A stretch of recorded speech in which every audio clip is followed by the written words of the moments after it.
Hello, I'm Dean, and welcome back to the Lightning Guy. This is episode 2, well, actually it's episode 1.5.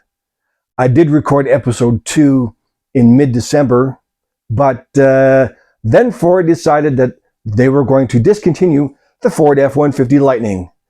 And I wasn't sure what I was going to do, partly because the reason why I was doing these videos was to inform truck owners, truck buyers about the F-150 Lightning in our real-world experiences driving it, owning it, and really how happy we are with it.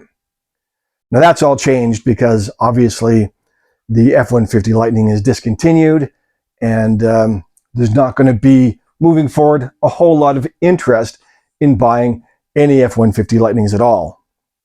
However, I have decided to keep making these videos because I do believe there is some benefit to share our real-world experiences with the few that might be still interested in buying what's left of the F-150 Lightning trucks, and to share our experiences with other F-150 Lightning owners. As I've mentioned before, I believe that this is the best truck that we've ever had. Now, this video will be a bit of a breakdown or kind of a rant about the decision that Ford has made to discontinue the truck. I don't understand it.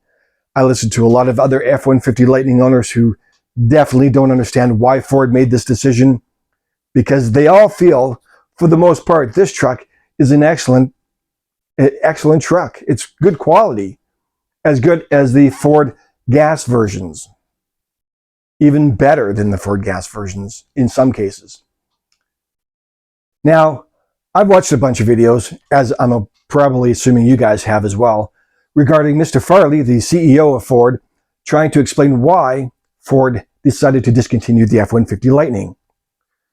Now, he's saying they've lost billions of dollars on this truck and they just can't continue doing it. I guess we can just take his word for it. After all, I don't think he would mislead the public with that information. Although there really hasn't been any information. There's been no proof that they've lost billions of dollars. Hey, they're a privately owned company. They don't have to show us any numbers. We're just supposed to trust them in what they say. I mean, why wouldn't we trust him? Let's take the video, for example, where he's in the White House standing next to Mr. Trump. Or sorry, President Trump. He's not my president. I live in Canada, so whatever. He's telling us that the truck would never work. It's not feasible. Batteries just aren't good enough.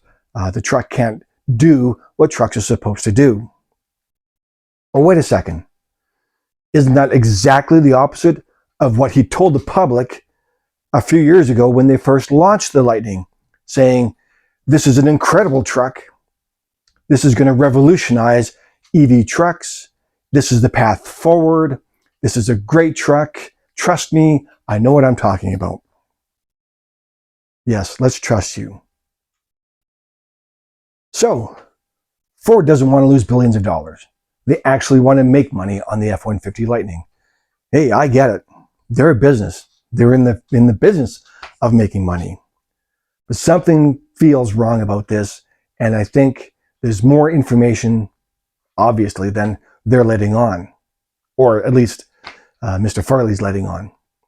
So if you go and watch that video with him in the Oval Office standing next to President Trump, he's looking pretty sheepish. He's looking like, hey, if I don't capitulate here, this could be my job on the line, because President Trump is acting like the CEO of Ford. Hey, can I blame him?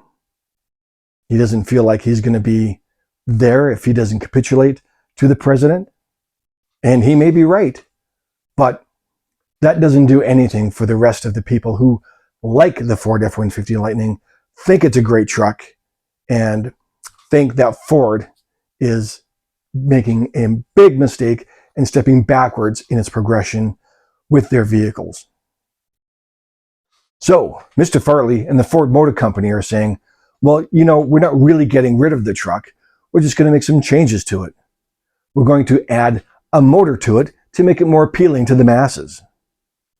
with the motor slash generator, you'll be able to charge your battery while you're driving.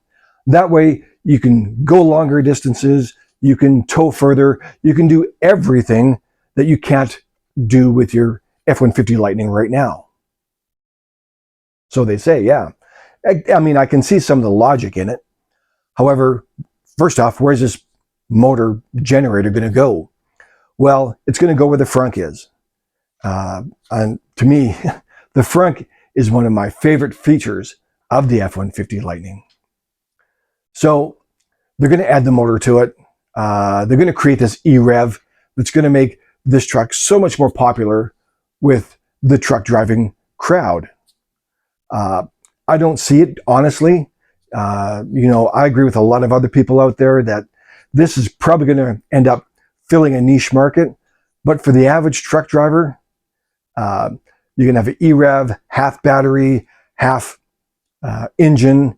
And I'm saying half just because I don't know what they're going to be doing, but I doubt it's going to be half and half. They're going to make it better. You'll be able to do what a truck is supposed to do, because God knows you can't do that with your F-150 Lightning right now. Well, I hope it works, but I have my doubts. And like I said, I just think it's going to fill a niche market and probably keep losing money for Ford.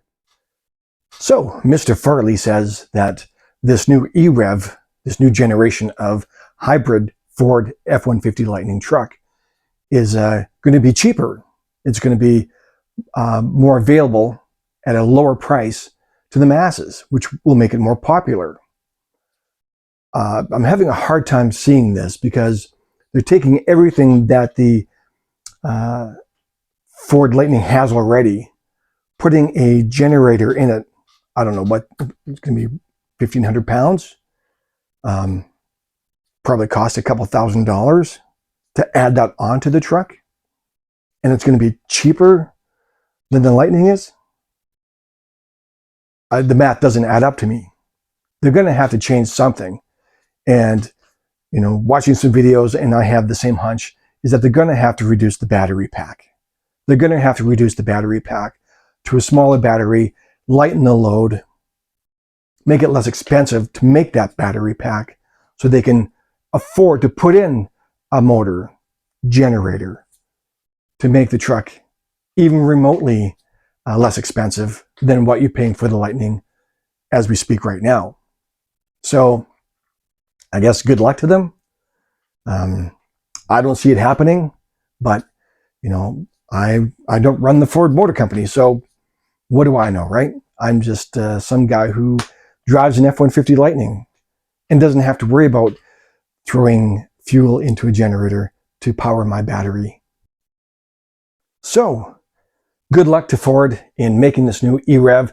I'm sure it's going to be a smashing hit.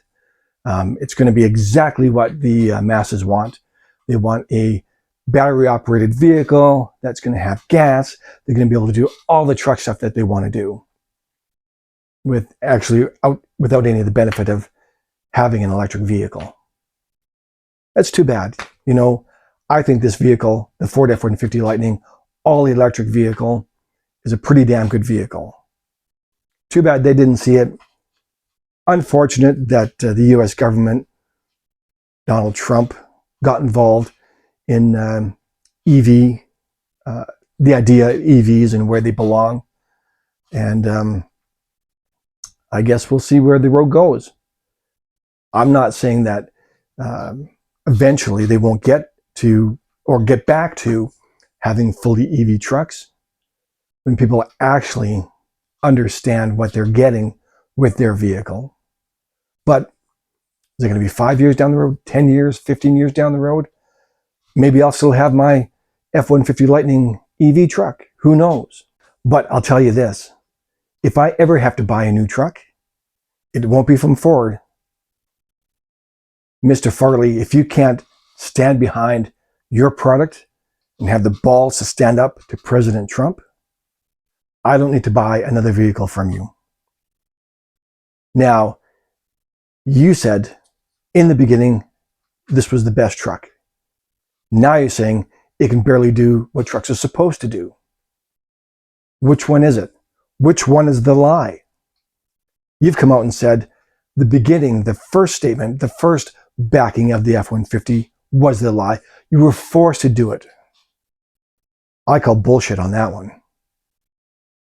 I think you guys at Ford made some bad decisions, and then President Trump just kind of pushed you over the edge.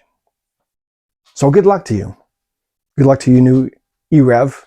Hope it does wonders. Well, I hope you enjoyed this video. If you did, please hit the like button, subscribe, leave a comment. I'd love to hear what you have to say. And join me on my next video, my second video. And we get into how the truck is performing in the really cold weather we're having up here. Thanks for joining me, and we'll see you down the road.